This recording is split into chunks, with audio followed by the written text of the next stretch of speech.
Ayan po mga kabida, isang magandang oras po sa lahat. Welcome po sa aking channel. Ito po, magbigay na po tayo ng reaction po, mga kabida. Dito ho sa naging pahayag po ni Ramil Madriaga po, mga kabida, patungkol ho sa performance po ni Vice President Sara Duterte sa law school.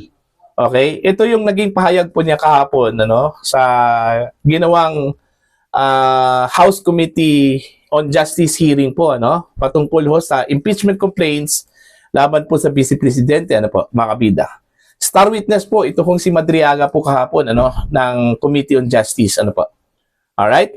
Sinabi po ni Madriaga, na bobo daw, mahina po sa law school, ito kong si Vice President Sara Duterte. Alright? Kaya, sumagot po ang Vice Presidente po ngayon, mga kabida. Ano po sagot po ng Vice Presidente? Ito po. I passed the bar on my first attempt with a general weight average of 80%. Okay? 5 points above the minimum, mga kabida. So, ito. Nakakuha po siya ng 80%, doon ho sa kanyang exam sa bar. At hindi na po biro yan, yung 80, mga kabida.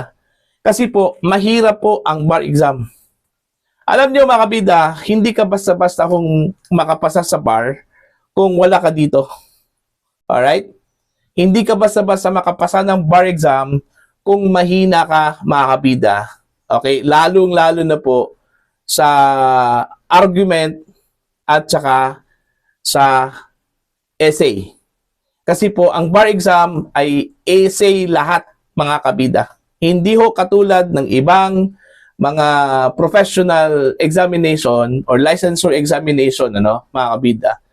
Meron pong multiple choice, mga kabida, fill in the blanks, alright? O, yun yung typical po na exam, Pero itong bar examination, lahat po, simula umpisa hanggang last page po ng test paper po, mga kabida, essay, yung sagot po ng examinees. Okay? At yung essay po mga kabida,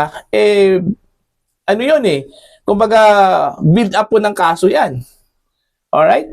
Kaso po ang binibuild up dun ho sa sagot po ng examinees.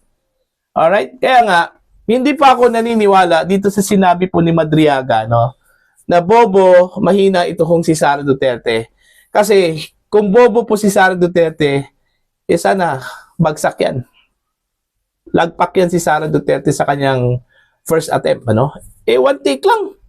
So wag naman po nilang sabihin na tsamba yun, mga kabida, kasi mahirap po ang tsamba sa bar exam. Kasi po, gaya ng sinabi ko po, mahirap po ang bar exam. Okay? Maliban po sa mahirap, mga kabida, hindi ho katulad ng ibang mga licensure exam na meron pong multiple choice, meron pong fill in the blanks. Ito, lahat, essay, lahat, explanation, lahat, mga kabida. Okay? So, hindi po si Sara Duterte. Okay? Buti nga, si Sara Duterte, mas lamang pa sa kanyang ama. Kasi 75 lang daw yung nakuha po na score po, ni dating Pangulong Rodrigo Duterte sa kanyang bar exam.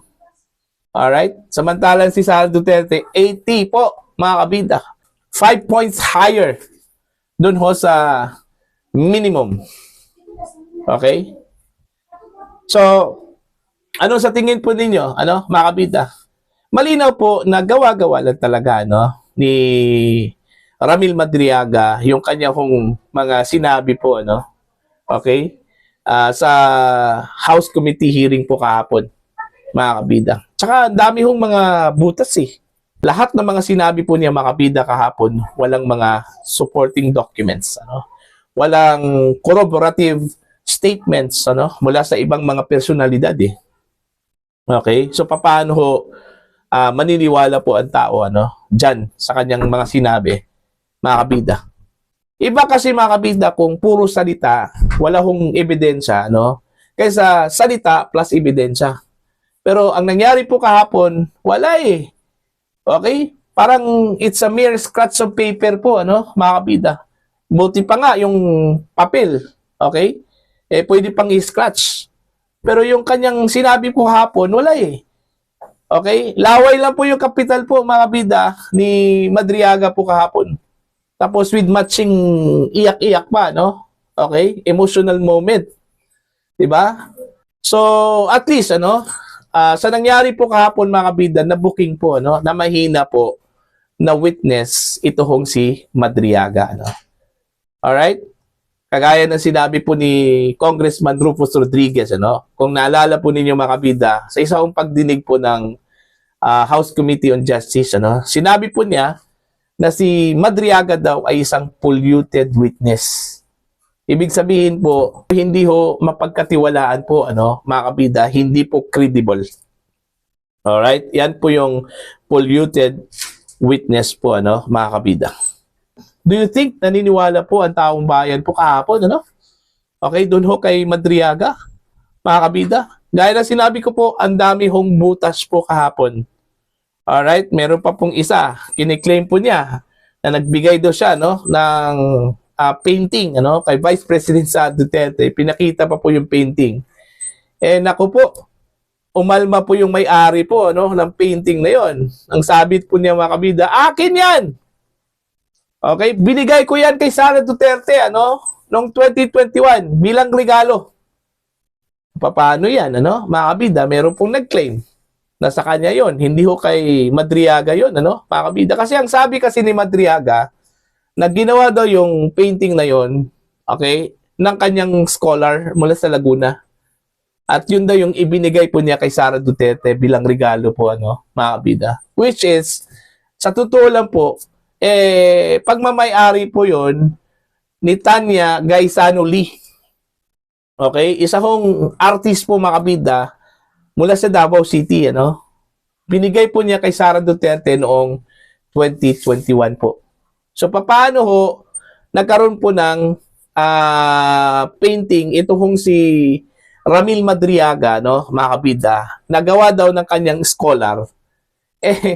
2021 pa po, tapos ang may gawa po, mga kabida, yung artist po mula sa Davao. Diba? O, doon pa lang, wala na. Semplang na po, ito hong si Madriaga po, mga kabida. Plus dito po sa kanyang sinabi na mahina po si Sara Duterte sa law school. Mahina ba yung 80% po yung nakuha po, sa bar exam? O, Ber? O, kung si Sara Duterte versus Madriaga kaya, magte-take po ng bar exam, sino po mas bobo sa kanilang dalawa po, mga kabida? Kaya, ang lakas po ng loob po, ni Madriaga po, mga kabida, na akusahan ito kung si Sara Duterte, po. Okay? Yung sinabi po niya, mga kabida, na close in daw siya, ni VP Sara Bagman, wala naman po siyang naipakita po, na katunayan po na siya po ay bagman. Ginawang bagman po ni Sara Duterte, Okay? Puro lang talaga salita, narrative. Wala hong supporting documents. Alright? So, in short, yung testimonya po ni Ramil Madriaga po kahapon, basura po yun, mga kabida. Hindi ho tatayo yun sa korte, lalong-lalo na po sa impeachment court. Okay? Meron po akong narinig po, vlog po ni Miss Cathy Vinag, mga kabida. Sabi po niya doon, na-observe po niya na itong si Madriaga, tila iniiwas daw, mga kabida, doon ho sa mga adverse na mga kongresista. Okay? Ibig sabihin po, hindi po mga kaalyado po ng mga miyembro ng House Committee on Justice, mga kabida. Like, ito hong si Congressman Paulo Marcoleta, Kung na-observe po ninyo kahapon, tumabi ito hong si Marcoleta dito ho kay Madriaga, Pero ang ginawa po, mga kabida, inilipat po. Kumbaga, parang ayaw hong ipatabi po, ito hong si Madriaga kay Marcoleta po, mga kabida. Diba? Baka po matanong po na wala ho sa script. Diba? Baka magkabuhol-buhol yung sagot, mga kabida, po. So, mas mabuti po, na isa lang ito hong sa Madriaga, mga kabida, doon mismo sa impeachment trial para magkaalaman po, mga kabida. Okay, hindi dyan sa Committee on Justice kasi malinaw po na bias po Alright? Malinaw po na sa kanila po yun, mga kabida.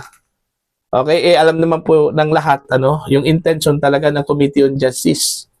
Kaya nga marami hong naniniwala po mga kabida na hindi po accountability po ang pakay ng Committee on Justice, kundi pahiyain po ang Vice Presidente po mga kabida, no? Okay, yung ginawa po nila kahapon po, pinahiya po nila ang Vice Presidente, mga kabida. Okay? Sa dami hong isiniwalat po mga kabida ni Madriaga na wala naman pong resibo, kung mahina po ang kukote ng mga nanonood po kahapon, talagang mapabilib ka talaga, no?